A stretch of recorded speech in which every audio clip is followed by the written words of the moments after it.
राधे राधे सभी को। आज हम मुग़ल कालीन इतिहास के तहत अकबर को कंप्लीट करेंगे। दरअसल बहुत ही बड़ा टॉपिक था और परीक्षा की दृष्टि से बेहद ही महत्वपूर्ण भी टॉपिक था, इसलिए इसको लाने में समय लग गया। दोस्तों, मुग़ल कालीन जितना भी इतिहास है उसमें अगर एग्जामिनर प्रश्न डालता है, वहाँ से अगर एग्जामिनर प्रश्न डालता है तो समझ लीजिए कि वो अकबर को प्राथमिकता में रखता है। अकबर के बाद ही कोई और प्रश्न बनता है, इसलिए अकबर को पढ़ना बहुत ही ज़रूरी है। सभी महत्वपूर्ण आयामों को समेटा गया है, कई किताबों की मदद ली गई है और आप इस चीज़ को चेक भी कर सकते हैं। किसी एक किताब में आपको इतना सब कुछ नहीं मिलेगा। सारगर्भित सामग्री आपको दी जा रही है, सारे आयाम कवर हो जाएंगे। इसको पढ़ने के बाद अकबर को आपको कहीं से और पढ़ने की आवश्यकता नहीं रहेगी। आगे बढ़ते हैं। जन्म जो है अमरकोट में हुआ था, सिंध प्रांत में, राजपूत सरदार राणा बीरसाल के यहाँ। पिता आप लोग जानते ही हैं, हुमायूं। जब हुमायूं निर्वासित जीवन जीने के लिए भारत से खदेड़ा गया, किसके द्वारा? शेर शाह सूरी के द्वारा, तो उसने राजपूत सरदार राणा बीरसाल के यहाँ शरण ली थी और वहीं पर जो है अकबर का जन्म हो गया। अकबर का पूरा नाम आपसे पूछ लिया जाता है, जलालुद्दीन मोहम्मद अकबर। और इसी जलालुद्दीन में से जलाल जो है ये अकबर का बचपन का नाम था, ये भी याद रखिएगा। माता का नाम हमीदा बानो बेगम था। इनको मरियम मकानी के नाम से भी जाना जाता है, ये उपनाम भी याद रखिएगा। वैसे महिलाओं से संबंधित जो भी उपनाम और जो भी महत्वपूर्ण फैक्ट हैं उन पे एक वीडियो बना दी है, उसको देख लीजिएगा तो इस तरह के सारे फैक्ट जो हैं आपको कंठस्थ हो जाएंगे। दोस्तों, अकबर के 3 पुत्र थे, सलीम, मुराद और दानियाल। इनमें से मुराद और दानियाल की मौत जो है अतिशय मदिरापान, ज़्यादा शराब पीने के कारण हो गई थी। लेकिन ये मुराद और दानियाल जो हैं ये हमीदा बानो से ना पैदा होकर उसकी उपपत्नियों से पैदा थे, ये भी याद रखिएगा। तो सलीम जो है यही आगे चलकर जो है क्या बना? जहांगीर। सलीम को ही जहांगीर कहा जाता है। सलीम दोस्तों इकलौता पुत्र बचा था और काफ़ी मन्नतों के बाद ये प्राप्त हुआ था, इसलिए ये बहुत ही लाडला था और इसी लाडलेपन ने जो है इसको बिगाड़ दिया था। जो बाबर के द्वारा स्थापित परंपरा थी कि बच्चे को शुरुआत से ही शासन में रखना, वो यहाँ पर टूटती दिखाई दी और परिणाम ये हुआ कि सलीम ने इसके खिलाफ विद्रोह कर दिया। उसको हम आगे देखेंगे। पुत्रियां दोस्तों आपसे पूछी जा सकती हैं। अकबर की पुत्रियों के नाम रट जाइए, खानम सुल्तान, सुक्रुम निसा और आराम बानो। 3 पुत्रियां थीं और 3 पुत्र थे और उनमें से 2 की मौत हो गई, तो बचा कौन? सलीम। राज्याभिषेक कहाँ हुआ दोस्तों? कालानौर में, गुरदासपुर, कहाँ? पंजाब में। कब दोस्तों? 14 फरवरी 1556 को अकबर का राज्याभिषेक हुआ। तब उसकी आयु कितनी थी? 13 वर्ष। जहाँ 14 फरवरी को दोस्तों हमारे भारत में युवा वैलेंटाइंस डे मनाते हैं, उस समय अकबर का राज्याभिषेक हो रहा था। बचपन का नाम जलाल था, पूरा नाम जलालुद्दीन मोहम्मद अकबर था। और इसने जो है दोस्तों जो सरहिंद का युद्ध हुआ था, जिन लोगों ने पिछली क्लास देखी होगी हुमायूं वाली, 1555, तो जो सरहिंद का युद्ध हुआ था उसमें हुमायूं की अकबर ने मदद की थी, ये भी याद रखिएगा। बाल्यकाल में अकबर सूबेदार था, कहाँ का? लाहौर का और गजनी प्रांत का। अकबर का शिक्षक और संरक्षक जो है वो बैरम खां था। बैरम खां एक प्रवासी था जो रोजगार हेतु भारत की तरफ आया था। बाद में हुमायूं की सेना में भर्ती हो गया और सैनिक से इसने सिपाही का पद प्राप्त कर लिया और बहुत ही स्वामी भक्त और विश्वास पात्र था। हुमायूं का इसने अपनी जान पे खेल कर साथ दिया, इसलिए हुमायूं जो है इसको प्रेम से खान बाबा कहकर पुकारता था, ये भी याद रखिएगा। साम्राज्य विस्तार में महत्वपूर्ण भूमिका निभाई, न केवल हुमायूं के साथ बल्कि अकबर के भी साथ। और अंततः दोस्तों अकबर के साथ जो है अकबर की बहन, सगी बहन नहीं दोस्तों, चचेरी बहन के साथ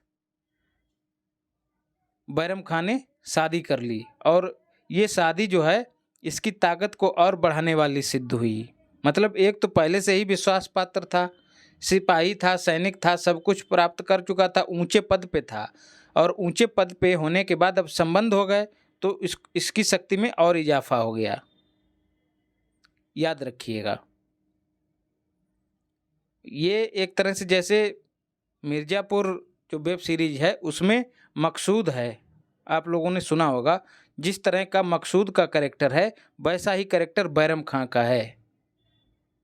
खाने खाना की उपाधि दी थी इसको अकबर ने और प्रधानमंत्री का पद इसको ही प्राप्त था। ये पहला व्यक्ति था जिसको प्रधानमंत्री का पद प्राप्त था। ये सुल्तान के बाद दूसरा महत्वपूर्ण पद था। इसको वकील ए सल्तनत भी कहा जाता था, ये भी याद रखिएगा। अकबर जब गद्दी पर बैठा तो उसके समक्ष क्या क्या कठिनाइयाँ थीं। एक तो मुगल सत्ता मात्र दिल्ली और आगरा तक ही सीमित थी। स्वतंत्र राज्यों का उदय हो चुका था, क्योंकि हुमायूं वैसे ही निर्वासित जीवन जीता रहा, 1555 में जीत पाया और आगे 56 में उसकी मृत्यु हो गई, तो ज़्यादा समय नहीं मिल पाया। स्वतंत्र राज्यों की उत्पत्ति हो गई और विदेशी शक्तियाँ, आप देखते हैं कि 1498 के आसपास ही यहाँ कौन आ जाता है, वास्को डिगामा आ जाता है और पुर्तगालियों का प्रवेश हो जाता है। तो पुर्तगाली एक अलग चुनौती पैदा कर देते हैं। इसके साथ ही अमीरों का षड्यंत्र। दोस्तों, सत्ता तभी चल सकती है जब लोग कमज़ोर हों। जहाँ सत्ता के बराबर जब ताकत लोगों में हो जाती है तो फिर विद्रोह की स्थिति पैदा हो जाती है। वो जो है किंग मेकर बनने लगते हैं, तो वही षड्यंत्र होने लगे थे। तो इस तरह की चुनौती जो है वो अकबर के समक्ष भी थी। लचर आर्थिक स्थिति थी, अकाल और प्लेग जैसी बीमारियां भी फैली हुई थीं, जिसके कारण जो खजाना था, जो राजकोष था, वो खाली हो चुका था। सर्वाधिक संकट जो था वो अफगानों का था। कौन अफगान? सिकंदर सूर, जो कि पंजाब में था। ये वही सिकंदर सूर है जिसको हुमायूं ने छोड़ दिया था। सरहिंद के युद्ध में हुमायूं ने मारा नहीं था इसको छोड़ दिया था। तो छोड़ा वही आगे आके चुनौती बन गया। दूसरा कौन था अफगान? मोहम्मद आदिल शाह, ये बिहार का शासक था, ये भी अफगान ही था। तो ये भी बिहार से लेकर दिल्ली तक कब्जा करने की मंशा बनाए बैठा था। हुमायूं की मृत्यु के समय अकबर जो है पंजाब में सिकंदर सूर से युद्धरत था, युद्ध लड़ रहा था। हुमायूं की मृत्यु को 17 दिन तक गुप्त रखा गया। दोस्तों, ऐसा इसलिए किया गया ताकि अशांति ना फैले। अगर बता दिया जाता कि हुमायूं मर चुका है तो बिहार से आदिल शाह अटैक कर देता और सिकंदर सूर से तो अकबर लड़ ही रहा था, तो आदिल शाह के अटैक की ज़्यादा संभावना थी, इसलिए उसकी मृत्यु को गुप्त रखा गया। और दूसरा कारण ये था कि अकबर सिकंदर सूर से लड़ रहा था, बीच में यदि वो अपने पिता की मौत की खबर सुन लेता तो हो सकता कुछ अनहोनी हो जाती, इसलिए उसकी मौत को गुप्त रखा गया। इस तरह के प्रश्न बना लिए जाते हैं, इसलिए स्टोरी को भी याद रखते चलिए। तो जब गुप्त रखा गया तो शासन किसने किया? शासन जो है दोस्तों मुल्ला बेकसी नाम के व्यक्ति के माध्यम से किया गया। ये दोस्तों हुमायूं का हमशक्ल था। क्या होता था, छत से आता था और लोग दूर से इसको देखते थे तो पहचान ही नहीं पाते कि हुमायूं है या मुल्ला बेकसी है। तो आपसे एक प्रश्न इस तरह से पूछा जा सकता है कि हुमायूं की मृत्यु के बाद उसके हमशक्ल के रूप में किसने शासन किया? तो मुल्ला बेकसी ने किया। अकबर को राज्याभिषेक के समय सूचना प्रदान की गई, तब जाके चीज़ें स्पष्ट हुईं। पानीपत का द्वितीय युद्ध देखते हैं दोस्तों। अकबर जब सिकंदर सूर से पंजाब में युद्धरत था, आदिल सूर जो था उसके सेनापति हेमू ने दिल्ली पर आक्रमण कर दिया। हुमायूं की मौत उसको पता लग गई थी। अकबर इससे पहले पहुंच पाता दिल्ली में, तब तक इसको सूचना मिल गई, तो तुरंत ही इसने अटैक कर दिया और हेमू जीत गया। हेमू ने दिल्ली पर कब्जा कर लिया और मध्यकालीन एकमात्र हिंदू शासक बना जिसने दिल्ली सिंहासन प्राप्त किया। मध्यकाल का एकमात्र हिंदू शासक जिसने दिल्ली के सिंहासन को प्राप्त किया वो कौन था? हेमू था। हेमू को अभी हम आगे पढ़ेंगे। अकबर और बैरम खान ने हमला करने का प्लान बनाया। दोस्तों बहुत ही सीमित संसाधन थे, पहले से ही चीज़ें सीमित थीं, उसके बाद ये सिकंदर शाह से लड़ रहे थे तो वहाँ पे और संसाधन जो है वो बर्बाद हुए, भाई सैनिक मारे गए, धन खर्च हुआ। तो दोस्तों बहुत जो अमीर थे और जो लोग थे इनके सलाहकार, उन्होंने कहा कि तुम लौट जाओ, काबुल चले जाओ। लेकिन अकबर और बैरम खां दोनों ने धैर्य का सहारा लेते हुए और वीरता का परिचय देते हुए पानीपत के युद्ध में शामिल होने का निर्णय लिया और हेमू वीरता पूर्वक लड़ा। वो तो आंख में उसके तीर लग गया, इस वजह से अकबर युद्ध जीत गया, नहीं तो कहानी कुछ और ही होने वाली थी। दोस्तों हेमू बहुत ही वीर व्यक्ति था, अभी हम लोग आगे देखेंगे इसको। पानीपत कहाँ है? हरियाणा में है। हेमू पराजित हो गया, आंख में तीर लग गया, तो दोस्तों ये अपने हाथी या घोड़े से नीचे गिर गया, हाथी पर ही था तो नीचे गिर गया और बैरम खान ने जो है इसकी गर्दन को साफ कर दिया और यहीं से अफगान सत्ता जो है वो समाप्त हो गई। सिकंदर सूर तो पहले ही निपटा दिया अकबर ने, उसके बाद यही बचा था हेमू, इसको भी निपटा दिया। हेमू की बात करते हैं, यहाँ से भी एक प्रश्न बन जाता है। इसका पूरा नाम हेमचंद्र था, नमक बेचता था। दोस्तों इसका चरित्र हमको ये पाठ पढ़ाता है कि यदि हुनर है तो वो बेकार नहीं जाता है। नमक बेचता था दोस्तों, अब बहुत ही सीमित संसाधन होते हुए ज़्यादा मुनाफा कमाता था और योग्य व्यक्ति था। उसके इस गुण को किसने देखा दोस्तों? आदिल शाह, जो बिहार का शासक था उस समय। तो उसने क्या किया, ये बाजार में तो वैसे ही घूमता था, तो इसने इसके गुणों को देखते हुए बार्गेनिंग की क्षमता, लोगों को किस तरह से डील किया जाए, किस तरह से ये जो है अपने व्यापार को बढ़ा रहा है, ये सब गुण देखकर जो आदिल शाह है इसने इसको बाजार का अधीक्षक नियुक्त कर दिया और बाजार का अधीक्षक बनने के बाद ये सेनापति बन गया। देखिए दोस्तों, नमक बेचने वाला व्यक्ति सेनापति बन गया और आदिल शाह पहले से विलासी था, इसलिए आदिल शाह इस पे ज़्यादा निर्भर रहता था। ये विलासी व्यक्ति था, अयोग्य व्यक्ति था और दुराचारी भी था, लेकिन संगीत और नृत्य में इसकी ज़्यादा रुचि थी। ये पखावज नामक जो वाद्य यंत्र होता है उसको बजाने में सिद्धहस्त था। ये भी याद रखिएगा, इस तरह का प्रश्न पूछ लिया जाता है। तो आदिल शाह जो है वो हेमू पर निर्भर था। हेमू योग्य तो था ही, तो देखिए नमक बेचने वाला व्यक्ति बाजार अधीक्षक बना, सेनापति बना और बाद में पानीपत की लड़ाई में जो है जीतकर क्या किया, दिल्ली का शासक बन गया। दोस्तों हेमू ने 24 लड़ाइयां लड़ी, उन 24 में से 22 को जीत लिया,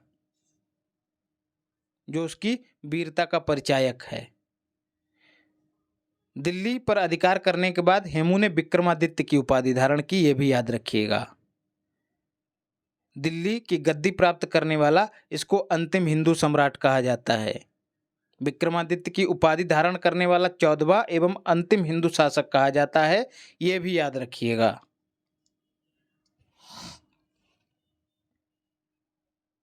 अब बैरम खां को देखते हैं। बैरम खां दोस्तों 1556 से लेकर 60 तक अकबर का संरक्षक बना रहा। हुमायूं और अकबर दोनों के बुरे दिनों में ईमानदारी और निष्ठापूर्वक इसने दोनों का साथ दिया। पानीपत की जो दूसरी लड़ाई थी उसको जीतने का श्रेय बैरम खां को ही दिया जाता है, लेकिन 1560 तक आते आते इसका पतन होने लगा।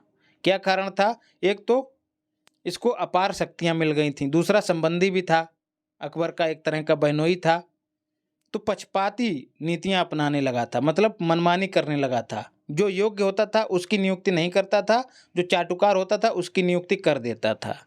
तो ऐसी पक्षपाती नीतियां अपनाने लग गया। दूसरा क्रोधी और दंभी स्वभाव का था, बहुत जल्दी इसके स्वाभिमान को ठेस लग जाती थी और यही इसकी मौत का कारण बना। अभी हम लोग आगे देखेंगे। अमीरों को इससे जलन होती थी, स्वाभाविक सी बात है, अमीरों को जलन होती। क्योंकि ये एक तरह से अकबर के समानांतर काम करने लग गया था। दूसरा, अकबर की महत्वाकांक्षा थी जिसके कारण इसका पतन हुआ। अकबर भी चाहने लगा था कि अब जो है हम बैरम खां के संरक्षक नहीं रहेंगे, अब हम खुद से निर्णय करेंगे। यही इसका मतलब है, अकबर की महत्वाकांक्षा। तो अकबर ने इन सब चीज़ों को देखते हुए इसको मक्का जाने का आदेश दिया, लेकिन अमीरों ने जो है इसको शीघ्र जाने का दबाव बनाया।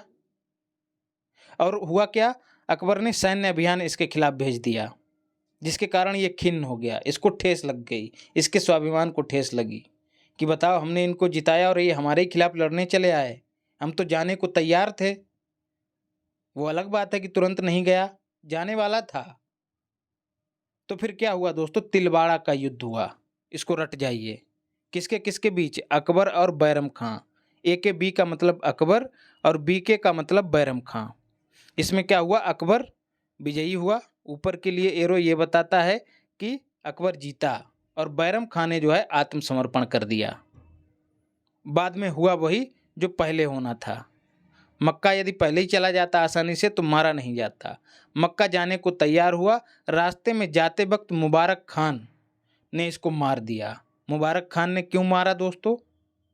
मुबारक खान के पिता, इससे पहले मच्छीवाड़ा का युद्ध हुआ था हुमायूं और अफगानों के बीच।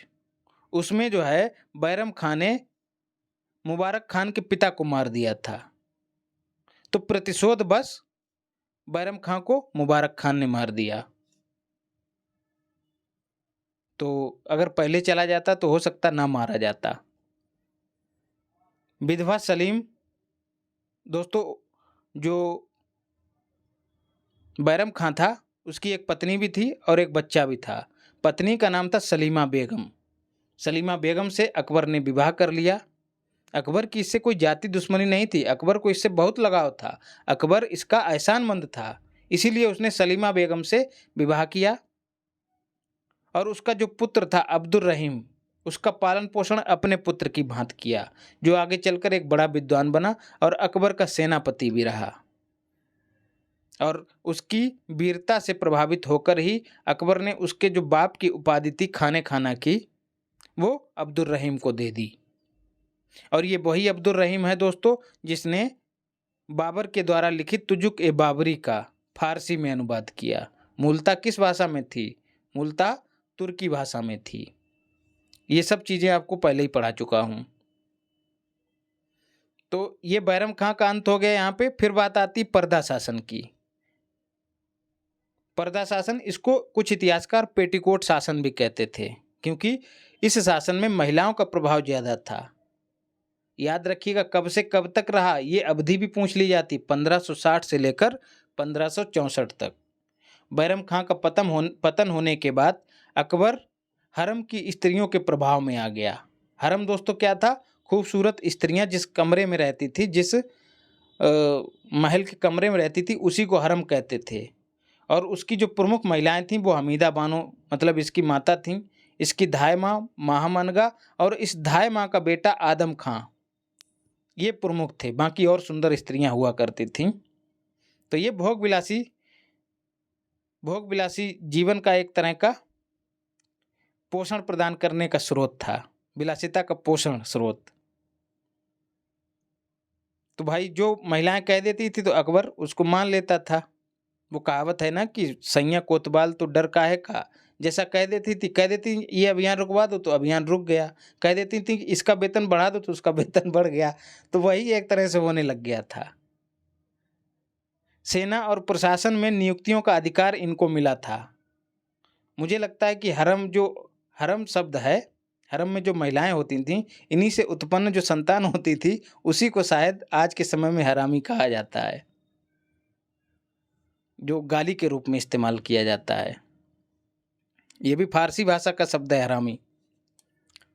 बैरम खां के बाद वकील उस सल्तनत या वकील ए मुतलिक, जो प्रधानमंत्री की तरह सर्वोच्च पद हुआ करता था, वो किसे बनाया गया? इंपॉर्टेंट प्रश्न बन सकता है यहाँ से। तो सिहाबुद्दीन को, जो कि सूबेदार था। बाद में माहम अनगा को बनाया गया। ये भी याद रखिएगा। और महम अनगा के बाद कई और लोग बने और महम अनगा भी बनी। दो दो प्रधानमंत्री एक साथ नियुक्त किए गए। आदम खां की मृत्यु हो गई दोस्तों। आदम खां जो है अकबर के विरुद्ध जाने लगा था। जब उसने जाना कि उसकी माता को प्रधानमंत्री नहीं बनाया जा रहा है, अकबर ने उस परंपरा को बाद में बदल दिया, तो उसको लगा कि अब माता को तवज्जो नहीं दे रहे हैं अकबर, तो उसने जो है अकबर के खिलाफ बगावत करने की ठान ली और एक बार नंगी तलवार लेकर अकबर के शयन कक्ष में प्रवेश कर गया। अकबर ने अपनी मौत का खतरा जान के उसको हाथ पैर बंधवाकर छत से फेंकवा दिया और कुछ दिनों बाद उसकी मौत हो गई। महम अनगा को जब ये बात पता लगी तो उनकी भी मौत हो गई और महम अनगा की मौत के साथ ही पेटीकोट शासन जो है वो समाप्त हो गया। क्रास का मतलब समाप्त हो गया। महम अनगा ने दिल्ली में खैर उल मनाजिन, कहीं कहीं आपको मंजिल भी मिलेगा, खैरुल मंजिल नामक मदरसे की स्थापना की, जिसको मदरसा ए बेगम भी कहा जाता है। ये फैक्ट भी याद रखिएगा। अब अकबर के समय में जो विद्रोह हुए उनको देख लेते हैं। प्रथम विद्रोह दोस्तों 1564 में हुआ, याद रखिएगा। अब्दुल्ला खान उज्बेक इसने कर दिया। ये विश्वास पात्र पदाधिकारी था अकबर का और मालवा का सूबेदार भी था। जब विद्रोह हुआ और उसका परिणाम ये हुआ कि इसको छोड़कर भाग जाना पड़ा, तो ये विद्रोह यहीं पर समाप्त हो गया। तो पहला विद्रोह 1564 में हुआ, अब्दुल्ला खान उज्बेक ने किया, याद रखिएगा। दूसरा विद्रोह, प्रमुख विद्रोह देख रहे हैं दोस्तों, छोटे मोटे और विद्रोह होते रहे। दूसरा विद्रोह सलीम, जो कि इसका बेटा था, आगे चलकर यही जहांगीर बना। अकबर का लाडला पुत्र था ये। ठीक जिस तरह से मिर्जापुर में मुन्ना भैया की भूमिका है, वैसी ही भूमिका यहाँ पर शुरुआत में सलीम की रहती है। विलासी जीवन और आराम पसंद जीवन जीता था। जब अकबर ने इसको हड़काया, कहा कि तुम हिंदुस्तान का जो मुस्तकबिल है उसको बिगाड़ दोगे, तो सलीम ने क्या कहा जानते हैं? सलीम ने कहा कि मुझे उस तख्त की परवाह नहीं है, वो तख्त मुझे मंजूर नहीं है जिसके पाए अनारकली के जनाजे पे रखे हों। जी हाँ दोस्तों, इसको अनारकली नामक जो दासी थी, जो कनीज, जिसको कनीज कहते हैं, उससे प्रेम हो गया था। और अकबर ये अनुभव पहले ही प्राप्त कर चुका था। कहाँ से? हरमदल से। दोस्तों अकबर ने अपनी गलतियों से खूब सीखा है और हमें भी उससे बहुत कुछ सीखना चाहिए। वो जान रहा था कि अगर ये इश्क में पड़ा तो ये भारत का मुस्तकबिल, हिंदुस्तान का मुस्तकबिल बिगाड़ देगा, भविष्य बिगाड़ देगा, तो इसीलिए उसने इसका विरोध किया और इसी पर मुगले आजम फिल्म भी बनी है। दोस्तों इलाहाबाद में इसने समानांतर शासन स्थापित कर दिया। अनारकली से इश्क के चलते इसने बगावत कर दी, तलवारें खिंच गईं दोस्तों, और अंततः इसको चीज़ें समझ में आ गईं और माफ़ी मांग ली। अकबर के मित्र अबुल फजल की इसने हत्या भी करवा दी, जिसका बहुत बड़ा दुख अकबर को हुआ। अकबर के मित्र अबुल फजल की हत्या की किसने? एक प्रश्न ये बनता है। तो वीर सिंह बुंदेला। करवाई किसने? तो सलीम ने करवाई। और अंत में जो है सलीम ने माफ़ी मांग ली और लाइन पे आ गया। अकबर ने सलीम चिश्ती से मन्नत मांगकर इसको प्राप्त किया था। उन्हीं के आशीर्वाद से ये पैदा हुआ था। पैदल चल के गया था सलीम चिश्ती के पास, इसलिए अकबर इसको बहुत प्रेम करता था। अकबर के समय में जो सूफी संत थे जिनसे अकबर को ज़्यादा लगाव था, वो एक थे मोइनुद्दीन चिश्ती और दूसरे थे सलीम चिश्ती। सलीम चिश्ती से ज़्यादा लगाव था। तो यदि पूछ लिया जाए कि अकबर किस सूफी मत से संबंधित था, तो चिश्ती मत से। और बाबर दोस्तों, बाबर बाबरा था, इसीलिए उसकी नसबंदी हुई थी। आपको ट्रिक बताए थे। नसबंदी मतलब नक्शबंदी, जो सिलसिला था उससे संबंधित था। लेकिन अकबर जो है वो चिश्ती सिलसिले से संबंधित थे। साम्राज्य विस्तार देख लेते हैं अकबर का। पहला आक्रमण 1561 में किया गया मालवा पर। नेतृत्व किसने किया था? आदम खां ने। जो महामनगा का पुत्र था। इसमें बाज बहादुर को हराया और मालवा पर शासन कर लिया। फिर दोस्तों आमेर, जो आज के जयपुर के आसपास का क्षेत्र है। आमेर के राजा थे भारमाल। उन्होंने ऐसे ही अधीनता स्वीकार कर ली बिना लड़े और अपनी पुत्री हरखाबाई, जिनको जोधाबाई के नाम से भी जाना जाता है, उसका विवाह इनसे कर दिया। कब? ये वर्ष भी याद रखिएगा, पीसीएस प्री में पूछा गया 1562 में। और ये हरखाबाई जो हैं वो किस वंश से संबंधित थी? तो कछवाहा वंश से, कछवाहा राजवंश से। एक सवाल ऐसे पूछ लिया जाता है कि सर्वप्रथम अकबर ने किस राजपूत वंश से वैवाहिक संबंध स्थापित किए? तो कछवाहा राजवंश से। अकबर का राजपूत राजकुमारी से ये प्रथम विवाह था। जहांगीर इसी के गर्भ से जन्मा था, ये भी याद रखिएगा। मान सिंह जो आगे चलकर अकबर का सेनापति बना, हरखाबाई के भाई का पुत्र था। मतलब अकबर जो है मान सिंह का फूफा था, ये बात भी याद रखिएगा। इस तरह के जो फैक्ट हैं वो कथन के रूप में पूछ लिए जाते हैं। गढ़कटंगा की विजय दोस्तों, जिसको गोंडवाना भी कहते हैं, 1564 में हुई। किसके किसके बीच लड़ाई हुई तब जाके ये विजय हुई? आसफ खां और यहाँ की रानी दुर्गावती के बीच।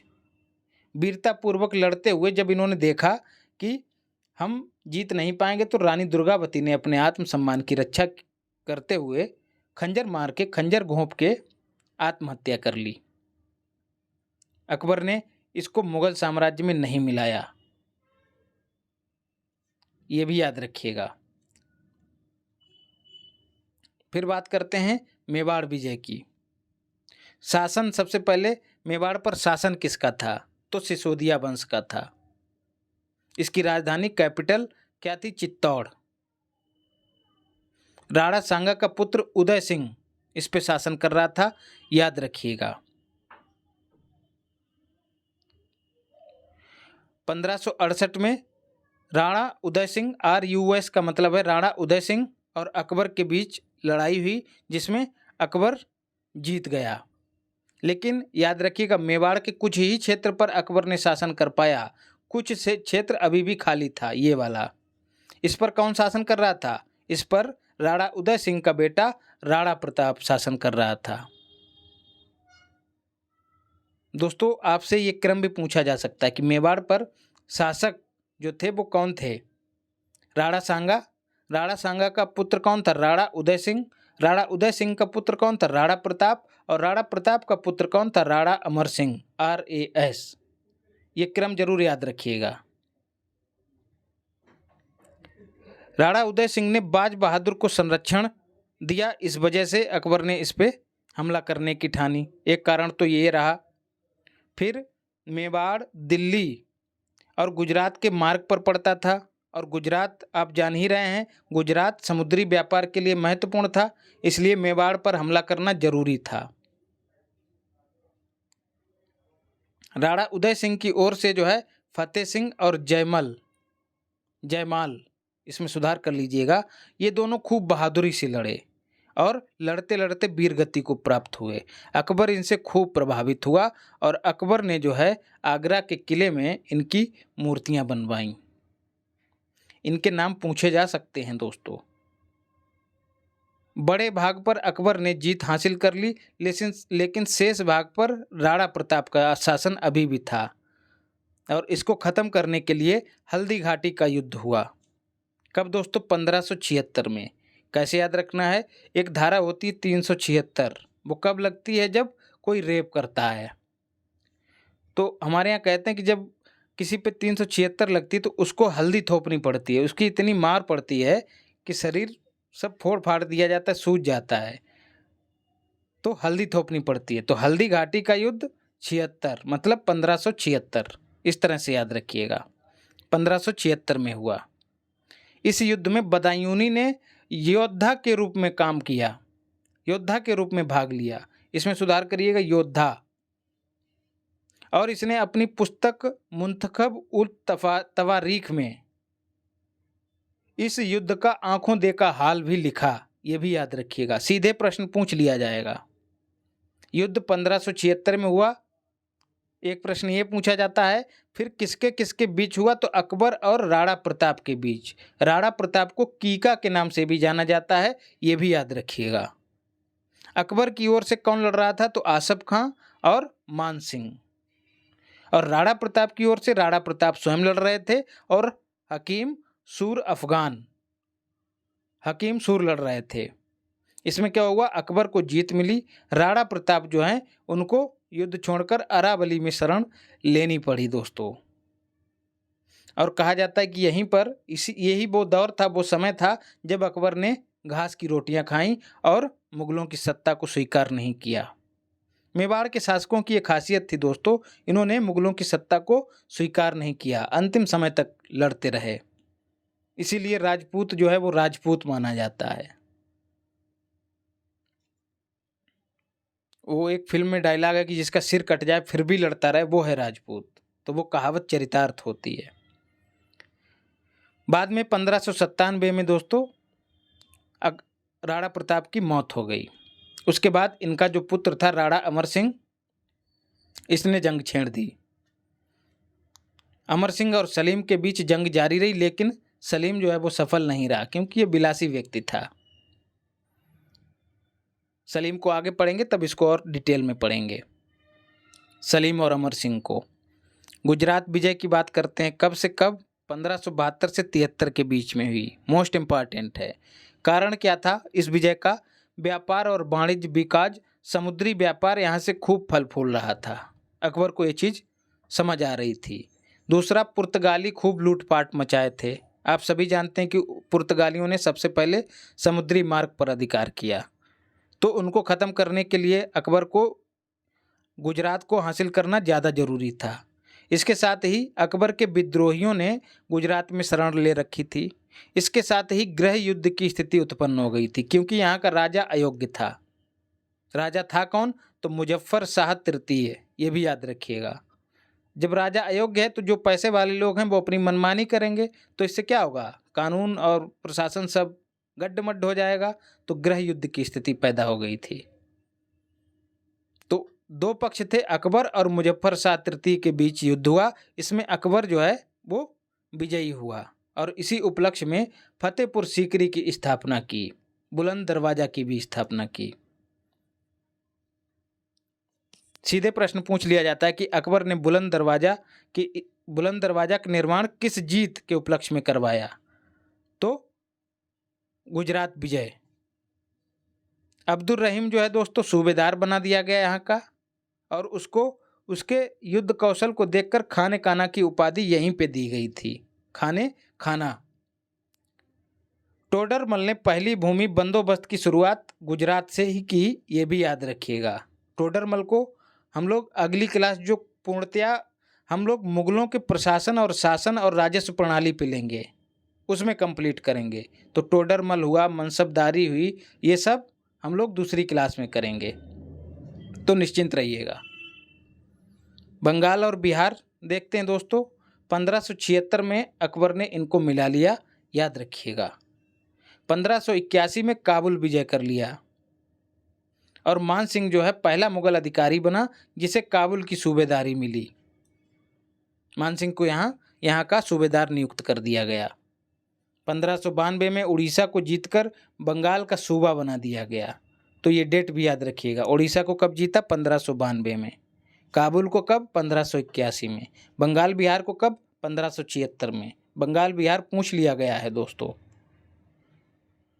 1591 में सिंध पर विजय हासिल कर ली और इसके साथ ही पश्चिमोत्तर सीमा पर यूसुफ जाइयों के खिलाफ लड़ते हुए बीरबल, जिनको महेश दास के नाम से भी जाना जाता है, वो उनकी मौत हो गई। दोस्तों बीरबल अकबर के नवरत्नों में से एक थे और नवरत्न, अष्टछाप, अष्टदिग्गज, इन सब पर एक छोटी सी 10-12 मिनट की वीडियो बनाई गई है, उसको देख लीजिएगा। तो वहाँ पर आपको अकबर के सारे नवरत्न मिल जाएंगे। वहाँ से भी एक प्रश्न पूछे जाने की संभावना रहती है। अब अकबर की दक्षिणी नीति देख लेते हैं। उत्तर में तो अकबर ने खूब अपना एक छत्र शासन कर लिया, विस्तार किया खूब। तो अकबर की दक्षिण नीति, इसका उद्देश्य क्या था, साम्राज्य विस्तार करना, अभी तक केवल और केवल उत्तर भारत तक ही सीमित था, लेकिन अब जो है वो दक्षिण में भी जाना चाहता था, क्योंकि दक्षिण में व्यापार की संभावनाएं और ज़्यादा थीं समुद्र के माध्यम से। दूसरा, पुर्तगालियों को खदेड़ने की भी ज़रूरत थी, इसलिए उसने दक्षिण की नीति अपनाई। दक्षिण में उसका पहला अभियान पूछ लिया जाता है अहमदनगर के विरुद्ध हुआ। कब? 1597 में। किसके किसके बीच? तो शहजादा मुराद जो अकबर का बेटा था, अकबर की ओर से शहजादा मुराद लड़ा और अब्दुल रहीम लड़े। दूसरी ओर चांद बीबी लड़ी। मुराद की मृत्यु हुई इसी लड़ाई में, लेकिन लड़ते हुए नहीं हुई, ये भी याद रखिएगा। लड़ने के बजाय मदिरा पान से हुई। मुराद मदिरा, मुराद में भी माँ है और मदिरा में भी माँ है। संधि के बाद जीता खान, याद रखिएगा, चांद बीबी ने जब जीत हासिल नहीं कर पाई तो उन्होंने संधि कर ली, और संधि के बाद जीता खान नामक जो हिजड़ा था उसने इनकी धोखे से हत्या कर दी। अकबर की अंतिम विजय जो है दोस्तों वो असीरगढ़ के विरुद्ध थी। कब? 1601 में। आमतौर पे जब एक होता है तो उसे किसी चीज़ की शुरुआत माना जाता है, लेकिन यहाँ पर अकबर का अंत जो है वो एक से हुआ, ऐसे याद रखिएगा। तो अंतिम जो विजय थी वो असीरगढ़ के विरुद्ध थी। असीरगढ़ का किला ही था जिसको अकबर ने सोने की कुंजियों से खोला था। अकबर के कुल प्रांतों की संख्या जो है वो 15 थी। इनमें 3 दक्षिण में थे, आप दक्षिण वाले छोड़ दीजिएगा, आप मोटा माटी 15 याद रखिएगा। अब अकबर की धार्मिक नीति देखते हैं। अकबर ने धार्मिक उदारता का परिचय दिया जो कि उसको विरासत में प्राप्त हुई थी। बाबर हुआ, हुमायूं हुए और उसके जो गुरुजन, खासकर अब्दुल लतीफ़, जिनसे उसने सुलह कुल का सिद्धांत सीखा था, ये सब दोस्तों उसकी जो मनोवृत्ति थी धार्मिक उदारता वाली, उसका निर्माण करने में सहायक बने। तो इस तथ्य का इस्तेमाल हम लोग इथिक्स में कर सकते हैं। मनोवृत्ति के निर्माण में परिवार और समाज की भूमिका रहती है।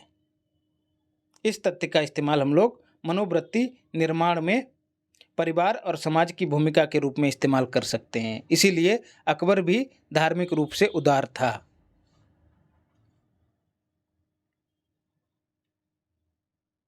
1562 में दोस्तों और महत्वपूर्ण फैक्ट देखते हैं। दोस्तों अकबर जो है इस बात को जानता था कि लोगों को एकजुट रखते हुए, मध्यम मार्ग अपनाते हुए शासन को मजबूत रखा जा सकता है। इसीलिए उसने वैवाहिक साम दाम दंड भेद सब तरह के उपाय अपनाए, और यही कारण था कि उसका शासन जो है वाकई में शासन था। इसीलिए अकबर को महान कहा जाता है।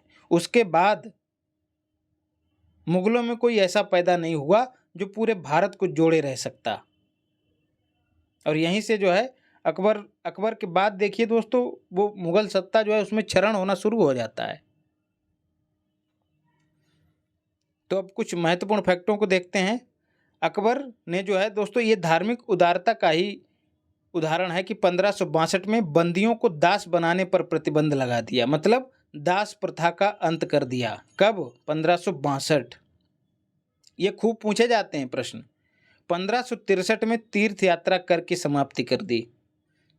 63 में 3 है दोस्तों, 63 में 63 ऐसे याद रखिएगा, और तीर्थ दोनों का ता जोड़ दीजिएगा, तब भूलेंगे नहीं। 1564 में उसने जजिया समाप्त कर दिया।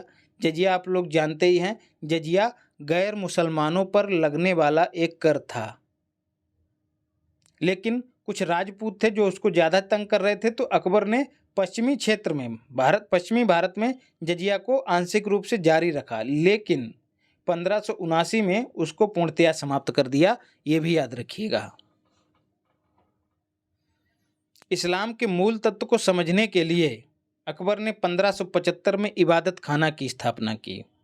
सीधे प्रश्न पूछ लिए जाते हैं कि अकबर ने इबादत खाना की स्थापना कब की,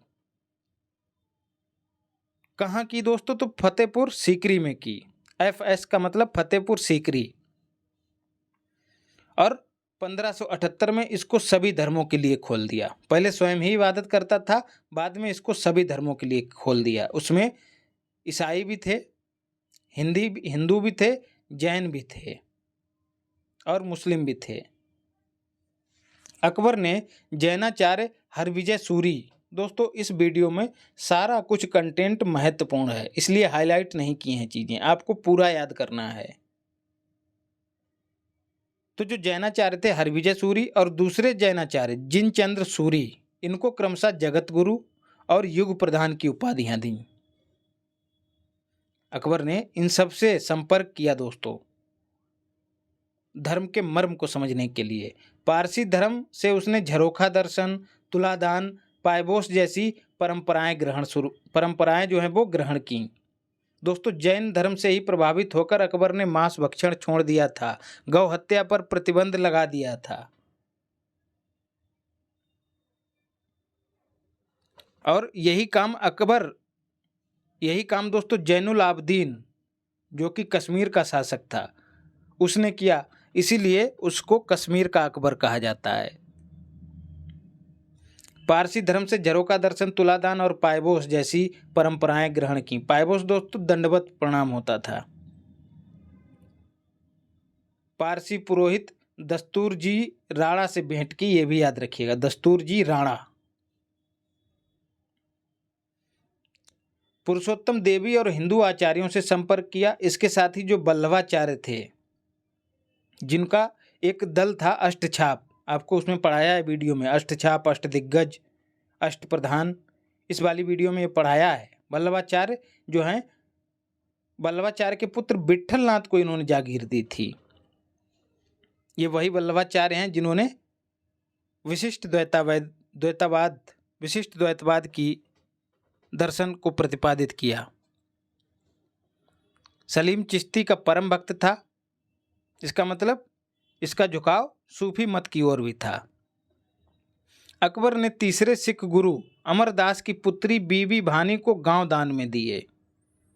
याद रखिएगा, तीसरे सिख गुरु अमरदास, और बाद में जो बीबी के पति थे वो चौथे गुरु बने, जिनका नाम था रामदास। उनको 500 बीघा भूमि दान की, जिस पर बाद में अमृतसर की स्थापना की गई। 1579 में अकबर ने महजर जारी किया, घोषणा पत्र जिसको कहते हैं, ये भी पूछ लिया जाता है। और इसका उद्देश्य क्या था? अकबर जो है अपने आप को धार्मिक मामलों का सर्वोच्च निर्णयकर्ता बनाना चाहता था। जो भी धार्मिक मामले थे वो अपने हाथ में ले लिए, इसीलिए अकबर को सुल्तान ए आदिल की उपाधि दी गई 1579। और इन्हीं सब धार्मिक उदारता वाली नीतियों का विरोध जो है, उस समय के जो मुल्ला मौलवी जो कट्टरवादी विचारधारा से प्रेरित थे, उन्होंने अकबर का विरोध किया और फतवे जारी किए। महजर का प्रारूप जो है दोस्तों तैयार किसने किया था? शेख मुबारक ने। शेख मुबारक जो है दोस्तों अबुल फजल और फैजी दोनों का पिता था, ये भी याद रखिएगा। फैजी जो है अबुल फजल का बड़ा भाई था, लेकिन अकबर का अबुल फजल से ज़्यादा दिली लगाव था। इसी की हत्या वीर सिंह बुंदेला ने कर दी थी, अभी हम लोग पीछे पड़ चुके हैं। सभी धर्मों में सामंजस्य स्थापित करने के उद्देश्य से अकबर ने दीन इलाही की स्थापना की, एक नवीन संप्रदाय की स्थापना की। कब? 1582। रट जाइएगा भाई, ये सब खूब पूछे जाते हैं प्रश्न। ये नवीन संप्रदाय दोस्तों, इसका पुरोहित कौन था? अबुल फजल। हिंदुओं में एकमात्र व्यक्ति था बीरबल, जिनका दूसरा नाम महेश दास था, यही मूल नाम था, महेश दास। बीरबल ने ही ग्रहण किया था। रही बात भगवान दास और मान सिंह की, तो इन दोनों ने इसको अपनाने से इनकार कर दिया, क्योंकि दोस्तों ये था दीन इलाही, नवीन संप्रदाय था, लेकिन राजा जो है यहाँ पर सर्वोच्च था। राजा को एज ए भगवान ट्रीट करना था, इसी वजह से ये लोग इनकार कर दिए। भगवान दास जो है दोस्तों मानसिंह के पिता थे और जोधाबाई के भाई थे, तो बाप बेटे दोनों ने इनकार कर दिया। 1583 में अकबर ने इलाही संबत जारी किया। दीन इलाही उसकी मूर्खता का स्मारक है, ना कि बुद्धिमानी का। ये कथन किसका है? तो स्मिथ का। इस तरह के कथन भी पूछ लिए जाते हैं। इसके बाद अकबर ने समाज सुधार के भी कई काम किए, जैसे दास प्रथा का अंत किया, विधवा विवाह को प्रोत्साहन दिया, बाल विवाह को प्रतिबंधित किया, और उसने मेल की आयु विवाह के लिए आयु 16 वर्ष और फीमेल के लिए 14 वर्ष निर्धारित की, और विवाह की जो प्रमाणिकता थी उसकी जांच करने के लिए तुर्बेग नामक अधिकारी का पद सृजित किया। ये जरूर याद रखिएगा। और वैश्याओं को नगर के बाहर रहने का आदेश दिया और एक अलग नगर बसाया जिसका नाम था शैतानपुरी। अंतिम दिनों की बात देख लेते हैं। मुराद और दानियाल दोनों मर चुके थे। सलीम बागी हो चुका था। 1602 में सलीम ने अबुल फजल की हत्या करवा दी, जिसका अकबर को गहरा आघात लगा। 1605 में अतिसार के कारण अकबर की मौत हो गई, पेचिश के कारण। और उस समय अकबर का जो वैद्य था उसका नाम क्या था? हकीम अली। ये भी याद रखिएगा। ये व्यक्तिगत वैद्य था और ये रोग की पहचान नहीं कर पाया, इसी वजह से सही इलाज नहीं हुआ और अंततः अकबर की मौत हो गई। आगरा के निकट सिकंदरा में अकबर को दफना दिया गया। अकबर का मकबरा दोस्तों सिकंदराबाद में है। हुमायूं का मकबरा दिल्ली में है। और अकबर का मकबरा, उसकी खासियत यह है कि ये गुंबद विहीन है, ये भी याद रखिएगा। बाबर का मकबरा काबुल में है। जहांगीर का मकबरा लाहौर में है। जहांगीर के अंत में राह है और लाहौर के भी अंत में राह है। सलीम चिश्ती का मकबरा दोस्तों कहाँ है? फतेहपुर सीकरी। मोइनुद्दीन चिश्ती का अजमेर में। निजामुद्दीन औलिया का मकबरा जो है वो दिल्ली में है। इनको महबूब ए इलाही कहा जाता है। ये मकबरे अक्सर पूछ लिए जाते हैं, इसलिए एक साथ दे दिए हैं। ये सब चीज़ें आपको किसी एक किताब में मिलने से रहीं। अकबर के समकालीन कौन कौन था? एलिजाबेथ प्रथम ब्रिटेन की महारानी थी, और फ्रेडरिक महान जो पुरसा का शासक था, याद रखिएगा। और यहीं से जोड़कर एक प्रश्न ये बना लिया जाता है कि किसके समय में ईस्ट इंडिया कंपनी का गठन हुआ था? तो अकबर के समय में। अकबर ने दीवान का दर्जा सर्वप्रथम किसे दिया? तो मुजफ्फर खां तुर्वाती को दिया। दीवान क्या हुआ करता था? दीवान आर्थिक और राजस्व मामलों की देखरेख करने वाला अधिकारी हुआ करता था। निरक्षर होते हुए भी अकबर ने जो है दोस्तों वो शिक्षा संबंधी सुधार किए। महाभारत का फारसी में अनुवाद करवाया, किस नाम से? रजनामा। किसने किया दोस्तों? फैजी और बदायूनी के साथ साथ और लेखकों ने किया, लेकिन निर्देशन जो है वो फैजी ने किया। रामायण का फारसी में अनुवाद बदायूनी ने किया। लीलावती का फारसी में अनुवाद फैजी ने किया। और कालिया दमन का फारसी में अनुवाद अबुल फजल ने किया। तो अबुल फजल ने केवल और केवल एक ही अनुवाद किया, कालिया दमन का। और इसने अपनी रचनाओं में अमेरिका की खोज का वर्णन किया। ये प्रश्न भी पूछा जा सकता है और एक बार शायद पूछा भी गया है। रचनाकार मोहम्मद हुसैन को जरी कलम की उपाधि दी अकबर ने। ये कश्मीर का था मोहम्मद हुसैन, इसका हुस्न जला हुआ था। याद रखने के लिए बता रहा हूँ। प्रसिद्ध चित्रकार दशवंत थे और बसावन थे। बसावन जो है दोस्तों वनों में बस गए जाके, अंत में मतलब पागल हो गए और अंततः इन्होंने आत्महत्या कर ली। दरबार में आने वाला पहला अंग्रेज राल्फ फिच था। फतेहपुर सीकरी की बात करें तो अभी हम लोग पहले भी चर्चा कर चुके हैं। गुजरात विजय के बाद अकबर ने इसकी स्थापना करवाई थी। इसमें दीवाने आम, दीवाने खास, खास महल, पंच महल, हवा महल, जोधाबाई महल, मरियम की कोठी, बीरबल की कोठी। अब ये मरियम कौन है दोस्तों? मरियम अकबर की माँ। तुर्की सुल्तान महल, ये कुछ प्रमुख इमारतें हैं। तुर्की सुल्तान महल को ही स्थापत्य कला का मोती कहा है। किसने? पर्सी ब्राउन ने। दोस्तों जनगणना पे जो वीडियो हमने आपको उपलब्ध कराई है उसमें एक महत्वपूर्ण फैक्ट छूट गया। उसमें एक महत्वपूर्ण फैक्ट ये छूटा कि भारत का जो जनसंख्या का प्रतिस्थापन है उसकी दर कितनी रखी गई है? तो 2.1%। मतलब एक पीढ़ी दूसरी पीढ़ी को प्रतिस्थापित कर देगी यदि प्रजनन दर जो है वो 2.1 है। यदि एक महिला यदि एक महिला 2.1 बच्चे को जन्म दे, अब बच्चा टुकड़े में नहीं पैदा होगा, इसमें लॉजिक मत लगाइएगा, 2.1 बच्चों को जन्म दे तो भारत की जनसंख्या स्थिर रहेगी, यही इसका मतलब है। भारत की जनसंख्या की प्रतिस्थापन दर, भारत की जनसंख्या प्रतिस्थापन दर। पंचमहल का जो नक्शा है तो इसको उसमें जोड़ लीजिएगा, और कमेंट बॉक्स में मैंने पिन भी कर दिया है। पंचमहल का नक्शा बौद्ध विहारों से प्रेरित है। आगरा, इलाहाबाद और लाहौर का किला जो है अकबर ने ही बनवाया। फतेहपुर सीकरी को 1986 में यूनेस्को ने विश्व धरोहर स्थलों की सूची में ऐड किया, ये वर्ष भी याद रखिएगा। सुलह कुल का मतलब क्या था दोस्तों? सभी के साथ समान व्यवहार।